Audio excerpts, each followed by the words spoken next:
welcome to another webisode of Date Night. I'm Andrea. And I'm David, and we're going to tell you about a date we had going to a comedy show in Sag Harbor, New York. We live about 20 minutes away from Sag Harbor in the summer, and there's a little theater up there called Bay Street Theater that runs plays and musicals during the week and on the weekends, except Monday nights. And on Monday nights, they have a comedy show. They bring in national comedians who are great, and they do about an hour and a half or so show on Monday nights in this little tiny theater, and we love to go. Last summer we went to see Daryl Hammond, who was great, and Bobby Slayton, who was really, really funny. And last night we got in the car and traveled up to Sag Harbor to see Patton Oswalt. Do you know who Patton Oswalt is? He was the voice of Remy in Ratatouille on the big screen. And if you ever watched the CBS sitcom King of Queens, he played Spence Olchin. And he calls himself a hobbit because... He looks like a hobbit.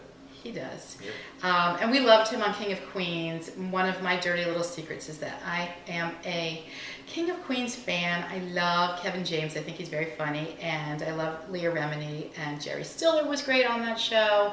And, of course, Patton Oswalt. And I had heard he was a pretty good stand-up comic as well. And follow him on Twitter, where he's very funny.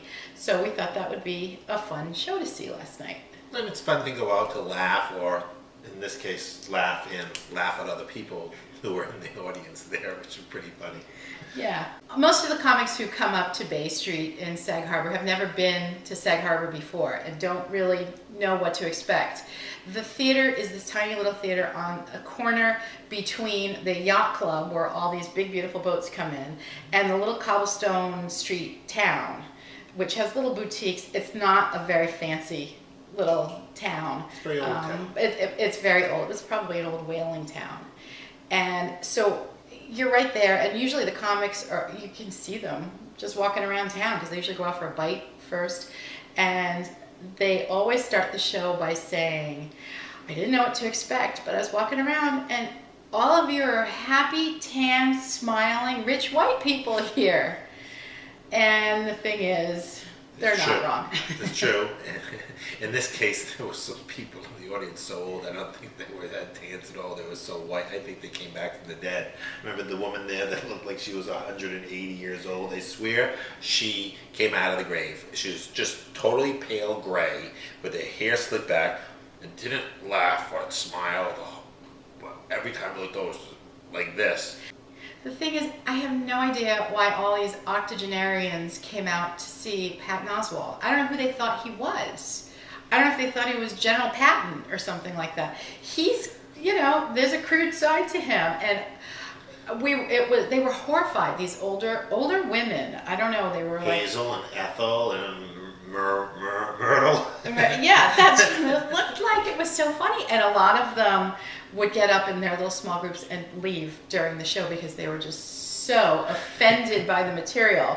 And on the other side of the aisle, the one on the other side of the aisle for Dave, her husband, was enjoying the show, and the whole time she couldn't look at the stage, and she had on a look like, oh, I'm so offended. It was very funny. It was funny looking at the people. But the ghost lady, she just totally disappeared halfway through. We were watching. We picked her out before the show began and thought, why is she here? So we would look at her periodically to see if she had any reaction to what was going on.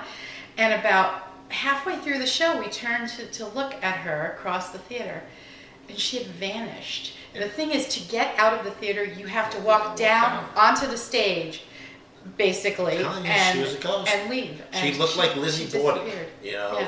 Totally looked like Lizzie Borden.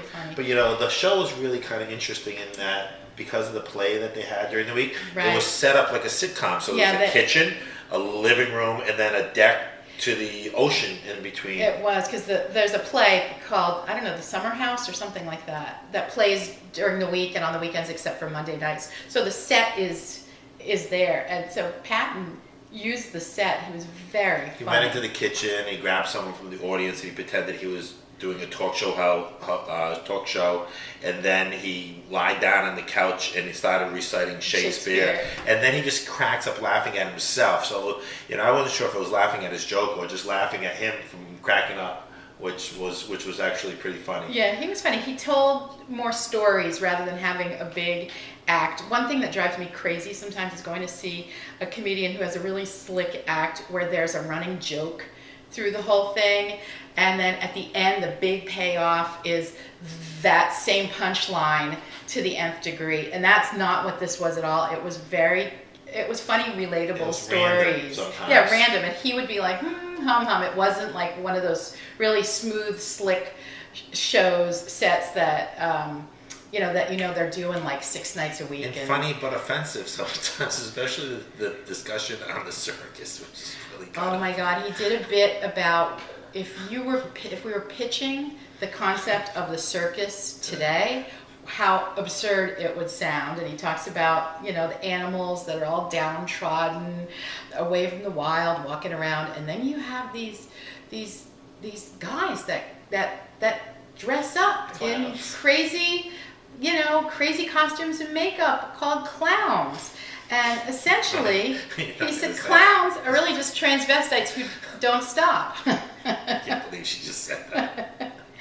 It was pretty funny. I'm a good audience at a comedy show because it doesn't take a lot to make me even just start to giggle with something mildly funny, and then I'm all out laughter. I leave a comedy show, I feel like I've had the best exercise ever.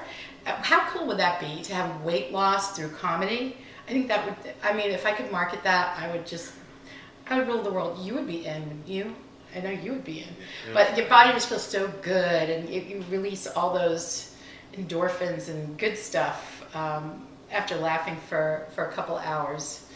So he was cute. He was enjoyable. It was a fun evening. He even had an opening act, a warm-up guy who was funny. He was from Williamsburg. You didn't enjoy him as much as I did. Joe, and I can't think of his last name. Well, he did the joke about getting jalapeno pepper sauce on your penis. So, it was kind of cute. There was a whole story that went with it, and he acted it out. It was very, very cute. He was cute. So we had a great time. Go to a comedy show somewhere near you. We've seen so many great comics over the years. Even at local places, we've seen Bobby Collins and Craig Shoemaker, and these guys that it's tough living, I would think, traveling around. And go support them. Have a great night out because it was another great date. It was a fun way to spend an evening. Fun to laugh once in a while.